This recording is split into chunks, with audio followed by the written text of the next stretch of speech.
इनके ये 9 रूप ही 9 दुर्गा हैं। इनका सबसे पहला रूप है शैलपुत्री।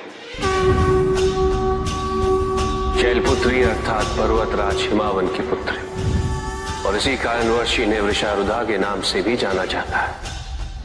नवदुर्गा का दूसरा रूप है ब्रह्मचारिणी। ब्रह्म अर्थात तपस्या, चारिणी अर्थात आचरण करने वाले। ये रूप उस ज्ञान व आचरण का प्रतीक है जिसके माध्यम से इन्होंने मुझे अपने पति के रूप में प्राप्त किया। नवदुर्गा का तीसरा रूप है चंद्रघंटा। मस्तक पे घंटे के आकार में आधा चंद्र। ये रूप अत्यंत शांतिदायक और कल्याणकारी है। विभिन्न प्रकार के अस्त्र और शस्त्र इनकी 8 भुजाओं में सुसज्जित है। इनका तीसरा नेत्र सदैव खुला रहता है। यह नवदुर्गा का चौथा रूप।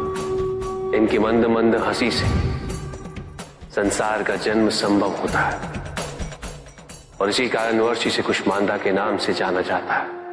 अष्टभुजा शस्त्रधारिणी केवल यही है जो सूर्य के भीतर लोक में वास करती है। 10 दिशाएं इन्हीं से आलोकित है। नवदुर्गा का 5वां रूप वो है स्कंद माता। इनकी कृपा से मूर्ता भी ज्ञान सागर में परिवर्तित हो जाती है। सिंह वाहिनी, और इनकी उपासना द्वारा मोक्ष का मार्ग सुलभ होता है। जिस रूप में इन्होंने महिषासुर का वध किया वो कात्यायनी कहलाता है। इनकी आराधना करने से अर्थ, धर्म, काम और मोक्ष फलों की प्राप्ति होती है। ये रूप कालरात्रि रूप कहलाता है। एक हाथ में लोहे का कांटा और एक में खड़ग, जिनका आशीष शुभों का कर्ता और कारक है।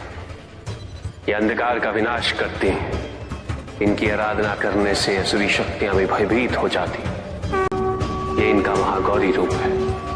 श्वेत वर्ण, श्वेत वस्त्रों से सुसज्जित, चतुर्भुज, त्रिशूलधारी, तालवाद्य धारण करने वाली ये इस रूप में अपने उपासकों को अभयदान देती।